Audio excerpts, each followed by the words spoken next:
Welcome to a candidate forum for Sacramento County Supervisor, District 5. The candidates in alpha order are Pat Hume and Jacqueline Moreno. This forum is sponsored by the League of Women Voters of Sacramento County and the Sacramento Metro Cable Television Commission. I'm Paula Lee, a member of the League of Women Voters, and I'll be the moderator for the forum. The League of Women Voters is a nonpartisan political organization of women and men. We work at all levels of government, national, state, and local, to encourage the informed and active participation in government. The League does not support or oppose candidates or political parties. Although we do not endorse or oppose candidates, we are a political organization. And so we do, after careful study, take positions on ballot measures and legislation with our advocacy arm. You can find our positions on our website. And if you're interested in public policy or just want to support our volunteer work, we invite you to join us. The format for this forum will be as follows. Both speakers will have 2 minutes for an opening statement, and then they'll have 1 minute to answer the questions in rotating order. Finally, speakers will have 1 minute for a closing statement. And the timer is League volunteer Nancy Lapp.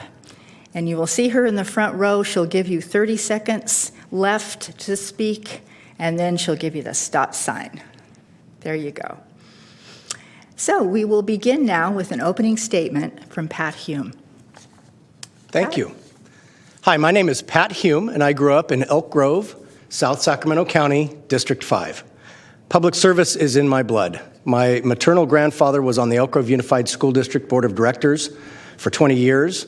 My paternal grandfather was city manager of Chico, California from 1930 to 1950, and my father was a colonel in the Air Force, career officer before his untimely death when I was 5.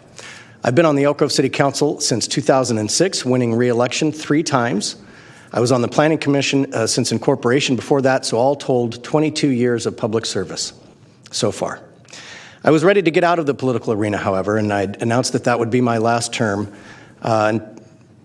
because it's grown so caustic, so divisive, and so bloodthirsty. But when Don Natoli announced his retirement, I realized I owe it to my community to try and lead by example and show that we can talk about big issues and try and find big solutions, but when we agree to disagree, we can do so civilly, that it doesn't have to be a death match. My campaign is focused on the issues that matter most and tackling the problems that plague our community by bringing people together to find solutions, not divisive politics. I have the support of the aforementioned retiring supervisor, Don Natoli, as well as the majority of the city councils from the largest cities in the district. I also have the support of our business community, the chambers of commerce and trade association groups, and I am most proud to say I have the support of our law enforcement associations, including the Deputy Sheriff's Association, Sacramento County Probation Association, Elk Grove Police Officers Association, Sacramento Police Officers Association, Sacramento County Association of Law Enforcement, and others, because I recognize that our #1 responsibility to our constituents is to make sure they feel safe going about their daily lives. I look forward to today's discussion, and I hope that I will earn your support. Visit pathume.com to read more about me. Thank you. Thank you. And now an opening statement from Jacqueline Moreno. My name is Jacqueline Moreno. I am currently the president of the Cannabis Community Services District, which governs over parks, rec, fire, and emergency medical services for the cities of Elk Grove and Galt.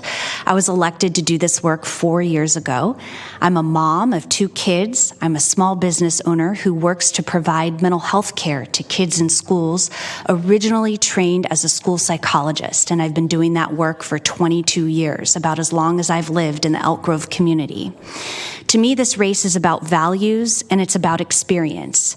I believe that this community wants a pro-choice supervisor. I am the pro-choice person in this race. I believe that the community wants someone who will talk about and work to address climate change. With 115-degree temperatures a couple weeks ago, we have fires ravaging through neighboring counties. We need a supervisor who will look at policy through a climate lens. I also believe that this community wants a transparent and accountable leader who will work to make sure that the decision-making process is transparent to the people that they serve. This race is also about experience. 9 years ago, I opened up my own small business. We grew that small business to almost $2 million in revenue in just under 2 years' time and hired 25 people. I know what it's like to run a small business in this community, and I could be that voice on the dais. This race is also about experience in that I am a school psychologist. I've been doing that work on the ground floor for over 20 years. I believe that having a mental health professional on the dais can be instrumental in solving issues like our homelessness crisis. I'm supported by Senator Eggman, Dr. Pan, Assemblymember Cooley, Planned Parenthood, building trades, plumbers and pipe fitters, operating engineers, United Healthcare workers, firefighters, nurses, teachers, and in essence, working families in this community. Thank you. Thank you. Okay, our first question, and we'll start with you, Jacqueline.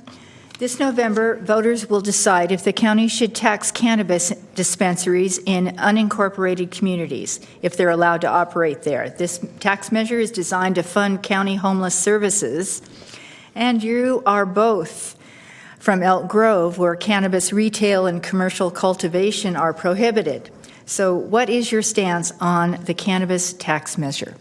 I support the cannabis tax measure because I think that it is a tax base that is not being taken advantage of right now by the County of Sacramento. I think that people in the county and the unincorporated areas are using cannabis, and that tax base is going elsewhere at this time. So I do support that measure. Pat? Yeah, I'm looking forward to the voters weighing in on this. I don't have a position necessarily on cannabis use one way or the other, but when we're talking about increasing a tax, whether it's a user tax or a sales tax, it has to look at the proportionate and equitable way in which it's applied. And so the fact that this is a county-wide tax, which would be applied out into the unincorporated areas as well as within the cities, barring any, as was mentioned, where there's a prohibition of those types of uses. And so whether or not we look at the redistribution of the money that comes in from this tax back into the communities from whence it came.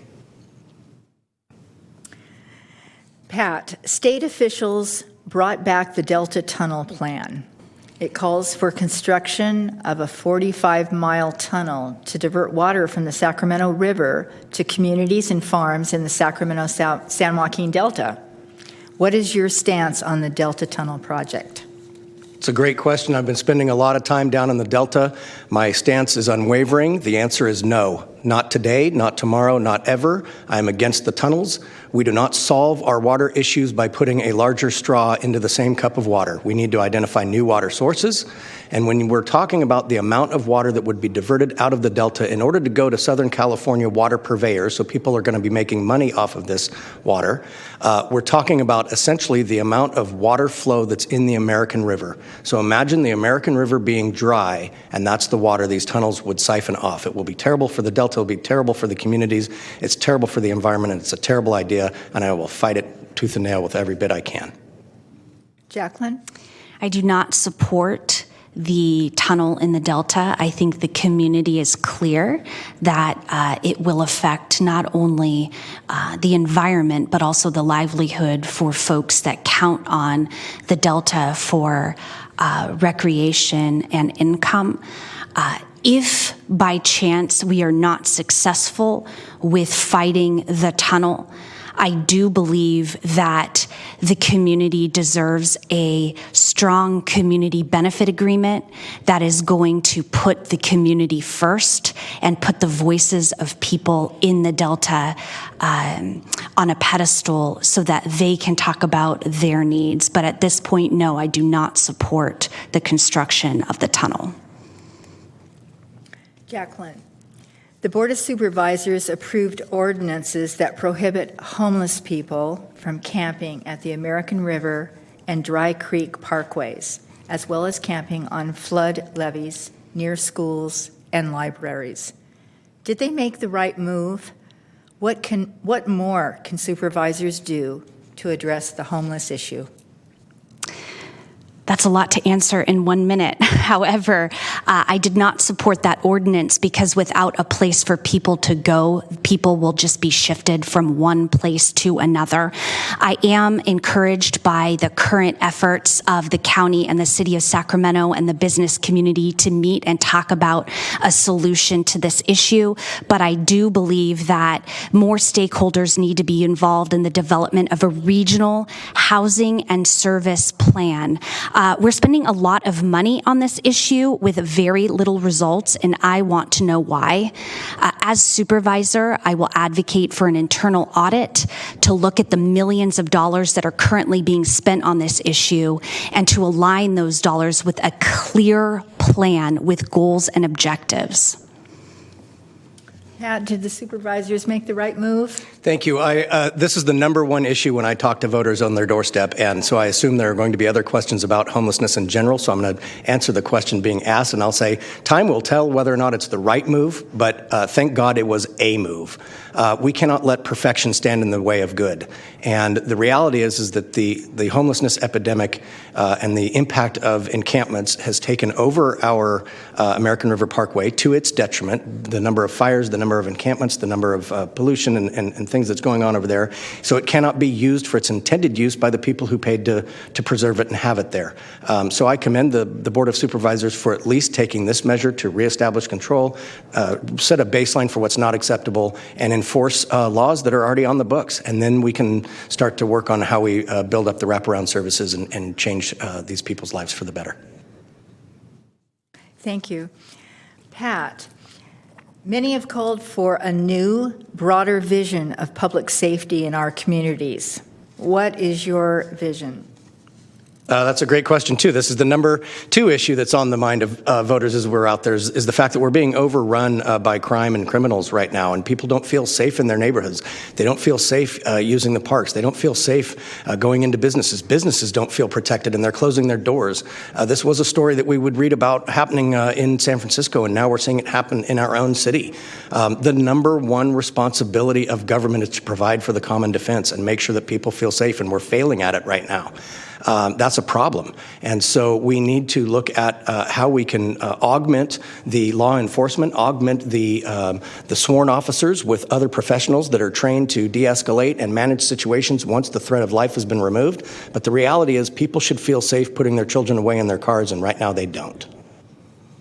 Jacqueline? If people aren't feeling safe in the South County under the leadership of my opponent, I think we need to ask ourselves why. Violent crime is on the rise. Gun violence is on the rise. Sacramento County ranks number 1 in the number of hospitalizations due to domestic violence of all 58 counties in our state.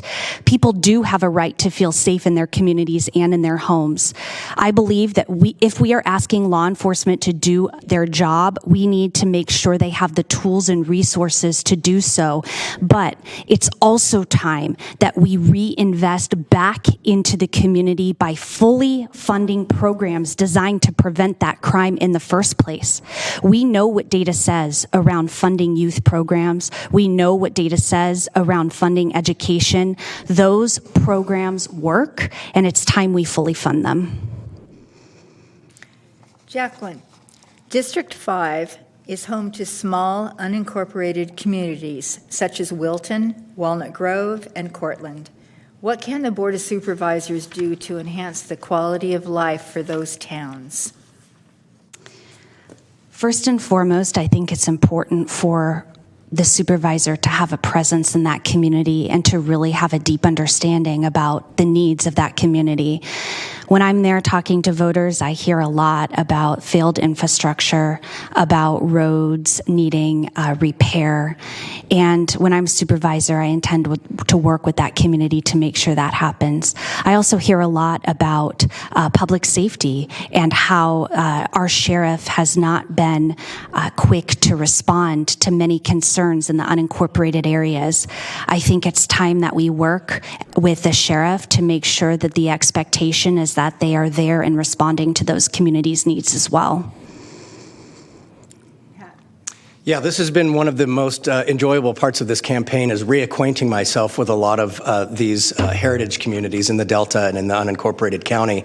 And I think the most important thing that they need is solid representation. They've had a good voice in Don Natoli and a good voice from Toby Johnson prior to that, but oftentimes Don and Toby would be voted down 4-1 on an issue that concerned South Sacramento County, District 5, because of the influence of downtown Sacramento politics intruding into the business of the Board of Supervisors. So what these communities need from their supervisor is a voice that can work with and stand up to the folks in Sacramento and make sure that they're represented adequately. Pat, new research examines law enforcement stops, use of force and misconduct, and the racial disparities in police interactions. What will you do to address this as county supervisor? Sure, that's a great question. And, law enforcement is not immune to a principle that I hold dear relative to leadership and organizations, and that is continuous improvement. And so there's always things that we can do better. Training, both for our sworn officers and then also using professionals that have the education and background, as I mentioned, in de-escalation and in other, soft sciences, if you will, to take over once the threat of life has been secured. And so I think that there's a lot that we can do and we should continue to do, but I stand behind the men and women that suit up and go out into the community every day and put their lives on the lines, and my sympathies go out to the families of the crime victims, and so I think we can definitely improve, but we got to have the support for the law enforcement first. Jacqueline? I think we have an opportunity with the Inspector General position, whose responsibility is to be an independent voice in regards to the analysis of the Sheriff's Department and the policies and procedures that are in place. And in my opinion, I think we need to increase the authority of the Inspector General and work to hold the department accountable for common sense reforms and suggestions. We know that the sheriff is an elected position, and the sheriff is the person that determines priorities, policies, and procedures. And so I think it's only fair that we have a third party who is responsible for looking at the outsider's viewpoint. What other reforms can be made in order to keep our communities safe? Jacqueline, the Sacramento grand jury accused county government of misusing COVID-19 relief funds. They determined the sheriff's office received most of the $181 million in federal relief, while a CARES Act funding plan was not drafted to support COVID relief services. What's your response to the grand jury's opinion? The grand jury report was clear that there were deficiencies in how the county allocated their funding. Should I have been supervisor at the time, I would have advocated for more funding to go directly to the public health department, make sure that they have the resources they need to ensure vaccinations and education of the general public and keeping people safe. I would have advocated for more funding to small businesses. We lost so many small businesses during the pandemic, and I think that could have been avoided should we had money directly set aside, or more money directly set aside for small businesses. And I would have advocated for some of that funding to keep people directly in their homes. We saw an increase in homelessness over the pandemic, and I think that that could have been avoided should the Board of Supervisors have allocated funds directly toward that cause. Yeah, I think hindsight is always 20/20, and it's easy to be a Monday morning quarterback.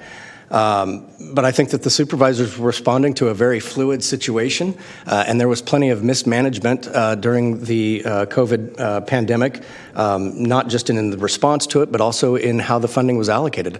And I agree with some of the statements that were made relative to making sure that the money flowed out to the streets. I don't think that happened as much as it should have. The relief did not reach the people who needed it most.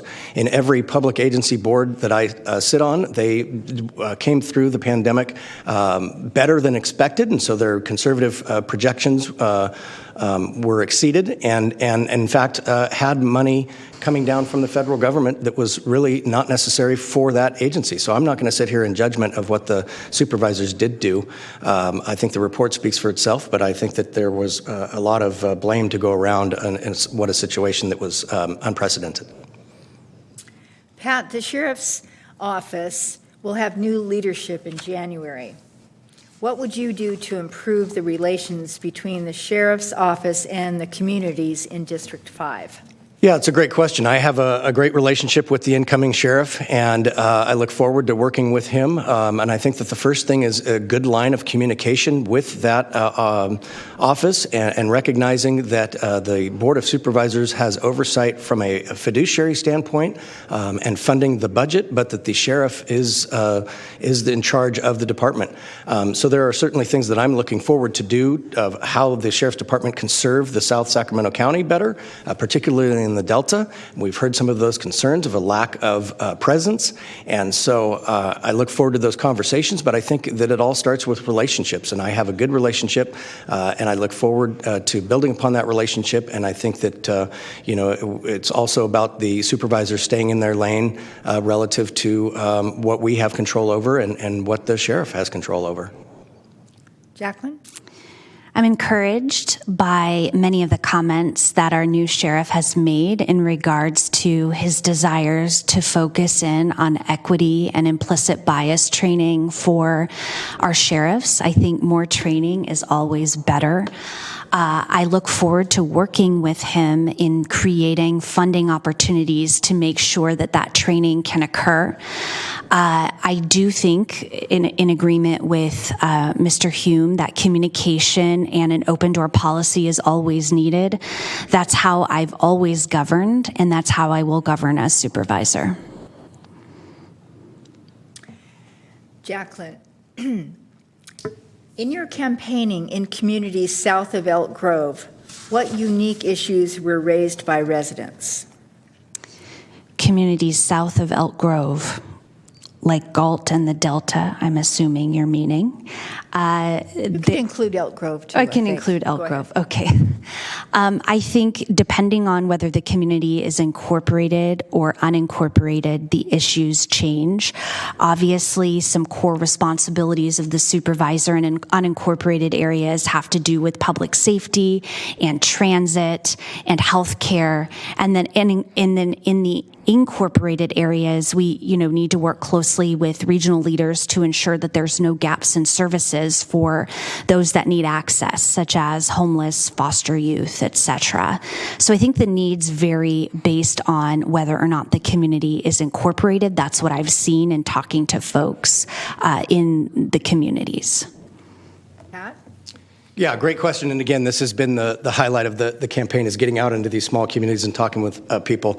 Look, the overarching thing that I've heard, what they're clamoring for, and this isn't to say that they haven't had it, but they want to make sure that it continues, is regional representation. They want somebody that's going to stand up for their interests, that's actually going to hear their concerns and bring them forward and fight for them. That's important to Galt, that's important to Wilton, it's important in the Delta.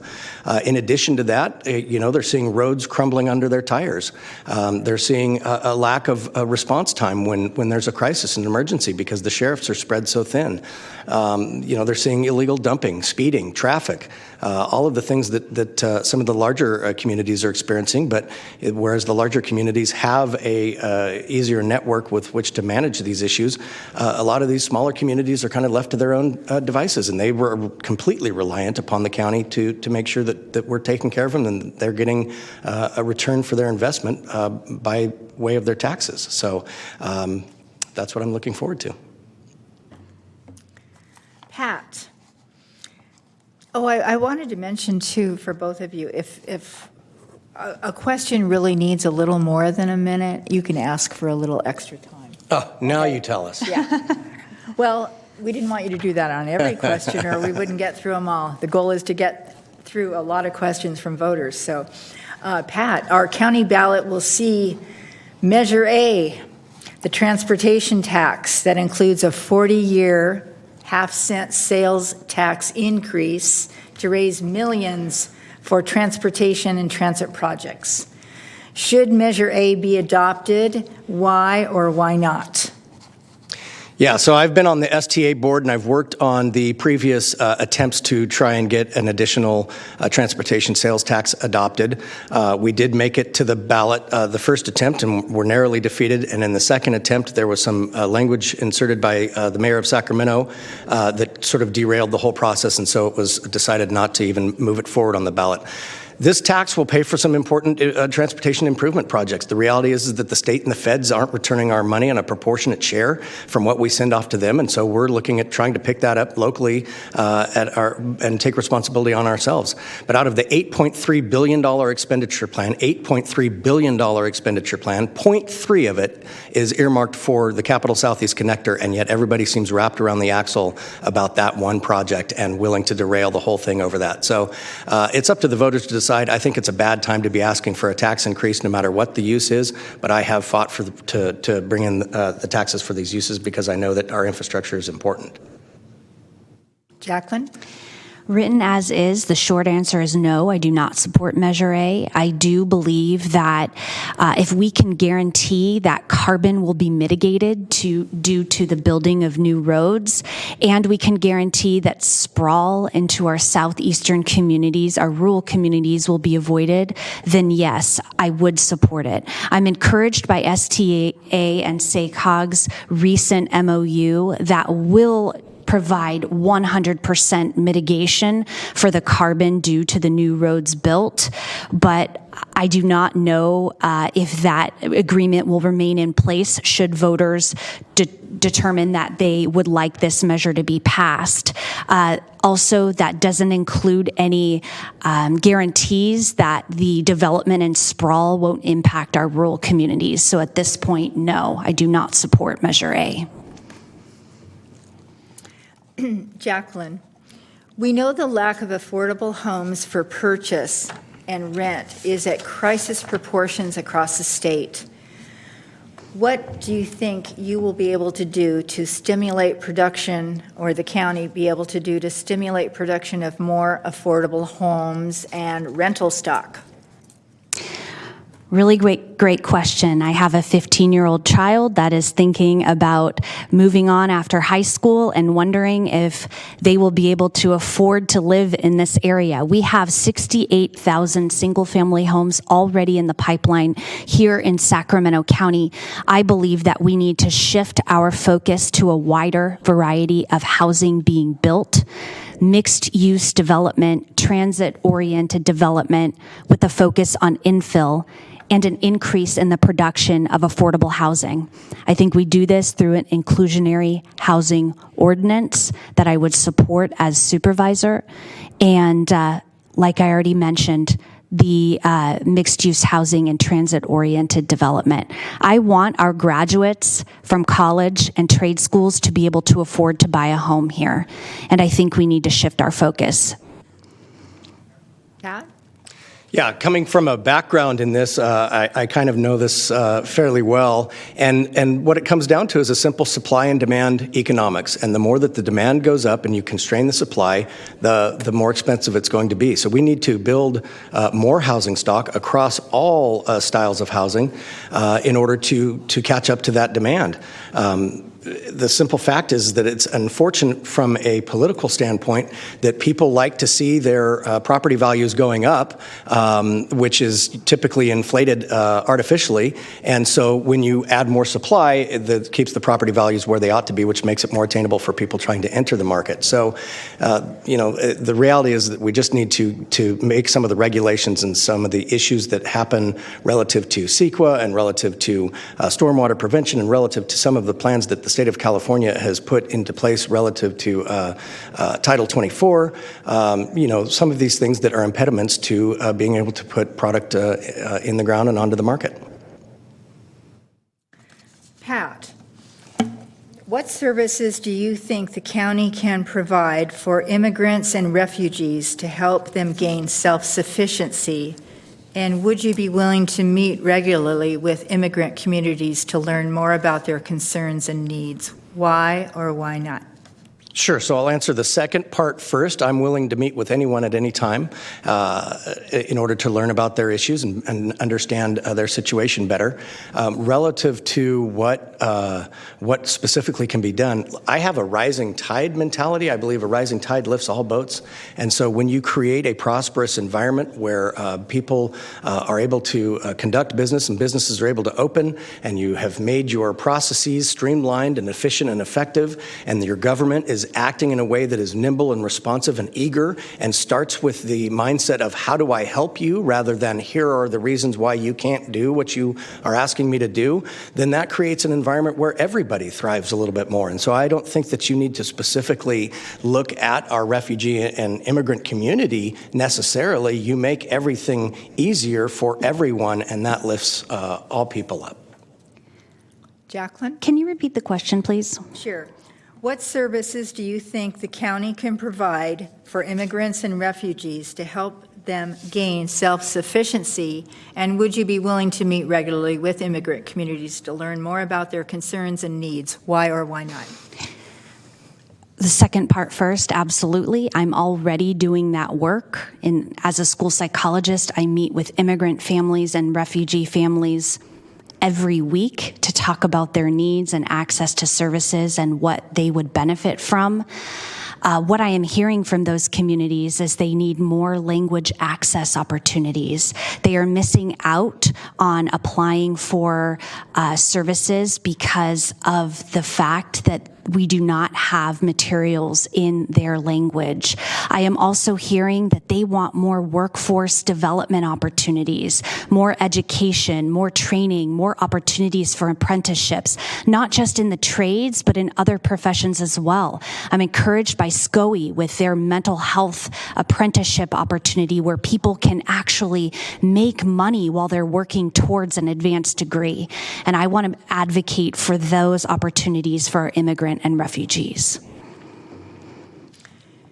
Jacqueline, as a county supervisor, is there anything that you can do to protect a woman's right to reproductive health care and abortion in Sacramento County? This is a really important question. Women are under attack in this country. We are losing our right to bodily autonomy, and whoever is elected in any position in California or in the rest of the country, we need to make sure that person strongly advocates for a woman's right to choose and a woman's right over her own bodily autonomy. I am vocally pro-choice. I have been pro-choice for as long as I can remember, and when I'm elected supervisor, I will advocate for more services to increase women's reproductive access, not take it away. I do believe that the county is in a unique position to get this work done, as we have seen happen in other counties such as San Mateo and Santa Clara. We need to fight for this right, and I plan to do that as supervisor. Pat? Thank you. I appreciate the question. It's right in the wheelhouse for my opponent. The reality is this is not a County of Sacramento supervisor issue. It is settled law in California. It's going to be even more settled with the passage of Prop 1. And so it's not something that I believe is within the purview of a supervisor's race. And so I'm not going to focus any of my time on it. I'd rather talk about the important things that the voters are telling me relative to public safety, relative to cleaning up encampments, relative to creating a prosperous economy and the cost of inflation. It's not an issue for a Sacramento County supervisor. Pat, do you believe climate change requires urgent action? If so, what will you do to reduce the carbon footprint of county activities significantly and quickly support natural carbon sequestration? Yeah, that's a great question. And I think that, and I've said this in a previous forum before, the problem with this discussion is we're focused on the wrong thing. And so I think you can sum up best practices with a couple of very simple truths. And that is that pollution is bad and that natural resources are finite. And so however we can act in a way to to reduce our pollution, be that emissions or be it actual, pollution and waste, as well as working to conserve our natural resources is good. And so there are things we're doing with LEED standards of buildings, and I just noticed on the way in here the grass that's up here on the second floor, just outside this building, and so there's green rooftops and geothermal HVAC systems. There's all kinds of great technologies and great things that are out there that we can be exploring to just be better people and look out for our planet, and I think that's what it comes down to. Before I answer the climate question, I'd like to go back to something my opponent said about abortion access not being something relevant to the Board of Supervisors. It's 40 days before the election. 40 days. The fact that my opponent has not come out with his opinion on a woman's right to choose is not only problematic, but it's frankly angering. Over 50% of the population of this county can get pregnant and may need access to abortion services. It's time that my opponent be transparent about his thoughts around this issue. Now, to answer the climate change issue, I championed a climate action plan, the first of its kind for the Community Services District. I support SMUD's 2030 zero carbon effort. And as for the cap for Sac County, I do believe that's vague, it's watered down, and as supervisor, I will work to bring that back up for discussion so we can talk about how we can do due diligence and making sure that we are providing the community with mitigation on some of these climate issues.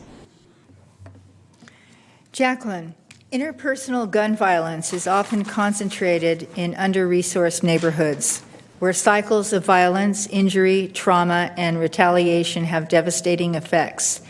How would you address this? You're absolutely right. Gun violence is on the rise. In fact, not in our community, but just in Oakland yesterday, there was yet another school shooting. It terrifies me to be a parent in this community and in this country, as we have seen with Uvalde, dozens of school children being slaughtered. We need to have more prevention programs in place. Research shows that when we fund programs that are intended to prevent these issues from happening, we have results. And as supervisor, I will advocate for more funding to go to gun violence prevention and violence prevention in general. Pat? Yeah, I agree that it's an issue, and I think that we need to figure out how to stop it before it starts, and a lot of that has to do with education, and a lot of it has to do with making sure that there are consequences to our actions. I think you can draw a direct correlation to the rampant increase in crime and making violent crimes misdemeanors. The fact that there are people out on the streets who, when they get put back out on the streets, commit these violent crimes is an issue, and we need to roll back legislation that has been put into place that is allowing for early release. We need to support our law enforcement, and then we need to make sure that our communities feel supported. But, you know, it's a shame that we focus so much on gun violence when fentanyl deaths kill more people in America every day or annually than gun violence and automobile accidents combined. So there's a lot of focus on this one issue, and it's an important issue, but I think it goes back to better law enforcement, better presence in the communities. Okay, this is our final question. You were great. I mean, 1 minute. You were very concise because these answers were complicated some, so great job. So our last question is kind of a fun question before we go to closing remarks. In the historic town of Locke, there's a protest sign that reads, "Fix the Locke sidewalks. Call Supervisor Natoli." If you're elected, will you be able to help Locke's wish come true? Is that me or is that Pat? First. I'm No, first? yeah. Oh, okay. Sorry, I forgot what order we were going in. I see that sign, and I often wonder how many phone calls Don Natoli gets about that exact issue because of that sign. Of course, if I'm elected supervisor, I'll work with the community to try to fix that issue. And even though I don't support Measure A, if Measure A is passed and if the voters approve it, we can use some of those funds to make sure that those sidewalks and the infrastructure is fixed in that community. It's a great question, and it's very complicated, but I will say I'm sure Don Natoli prefers that sign over the sign that's on Grant Line Road that points him to the dump and other various things from his #1 fan. Locke, first of all, there's a Locke Community Association's a state heritage site, and so it becomes complicated as far as who is involved in funding the improvements to Locke and the hurdles that have to go through. But I think that the fact that people are complaining about the sidewalks is indicative of infrastructure in general in the Delta being neglected. And so I will work with all of the communities down there. Locke, which I've gone to Al's Place and the Chinese food restaurant on the corner since I was a kid. And it's a great little community. And so I'll work with all the communities in the Delta to try to make sure that their infrastructure is taken care of and that they have a supervisor that can be responsive and try and scare up money in every nook and cranny that I can. So now it's time for closing remarks, and we'll begin with Pat. And I would say, since we got through these questions so fast, if you want to take a minute and a half instead of a minute for anything you might have missed, go ahead. Minute and a half. Well, I appreciate that offer, but I had my thoughts put out ahead of time, so unless I just talk really slowly, I don't think I'll need to do a minute and a half. But this has been a great discussion, and I thank everyone for submitting their questions and for the time that people have put into this and the attention that we've paid to these issues. I think the distinction in this race is clear. I am the most qualified, experienced, and capable candidate in the field. That's why I've earned the support of Supervisor Don Natoli, retired Supervisors Jimmy Yee, Susan Peters, Roger Nilo, Roberta McGlashan, and Sandy Smoley. In addition, I've assembled the largest coalition of electeds from across the region and across the aisle. I am the only candidate ready to go to work for you on day one. My opponent's supporters have already begun making baseless and untrue, despicable allegations about me, stooping to fear-mongering rather than talking about the real-world issues facing the next supervisor. I denounce the claims that have been made, and I respect all people, and am running to represent and serve everyone in District 5 and all of Sacramento County. The voters deserve someone who will deliver results on the issues that matter most: safe neighborhoods, clean streets, and a compassionate plan to address homelessness, not someone looking to divide with cheap tactics. I've been in the public eye for over 2 decades and have served faithfully in an open and transparent manner. My opponent has scrubbed her digital footprint from almost the entire term of her only elected position. There is someone in this race being untruthful about who they are truly in order to win an election, but it isn't me. I hope you'll go to pathume.com to learn more about me and my positions, and most importantly, I hope to earn your vote on or before November 8th. Thank you. Jacqueline Moreno. Those are some pretty big claims here that are outright lies. I'm no idea where he came up with that information. However, voters are clear that social issues and values are important. If my opponent cannot even talk about the #1 issue in our country right now, which is a woman's right to choose, how will he be able to govern with transparency and accountability? Our supporters have been clear.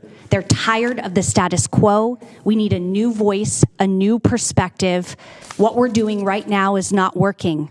I believe that my values more closely align with the values of those in District 5, not only because I believe it, but we have the data to show it.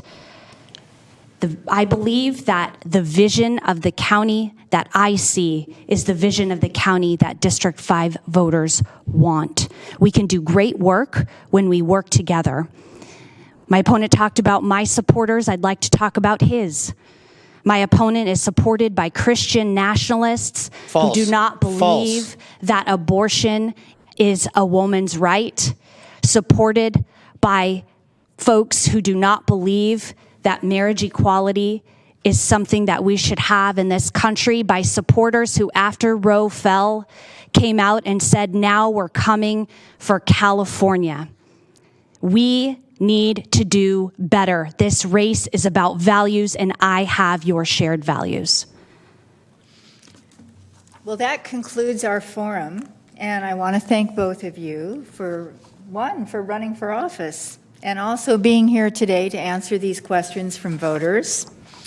I want to thank our timer there, Nancy Lapp, and the folks here at Metro Cable Television. Ballots for voters go out October 10th, and if you've moved or changed your signature, the last day to register or re-register is October 24th. And you can do this very easily online at registertovote.ca.gov. Then when you get your ballot, you can mail it in, you can put it in a secured drop box, like a county library that's close to you, or you can vote in person at a vote center. These drop boxes and vote center locations will be listed in the information that comes with your ballot. You can also find nonpartisan voter information on all the candidates, the propositions, and the local ballot measures at votersedge.org. votersedge.org. Now, you're a more informed voter if you watched this discussion and heard from these candidates that are running for Supervisor District 5. So we'll hope that you will pass on what you've learned today and know that a YouTube link for this forum will be available at lwvsacramento.org after October 5th, so that you can pass that around. Thank you so much, candidates, and thank you for listening. Good night. Thank you for your time.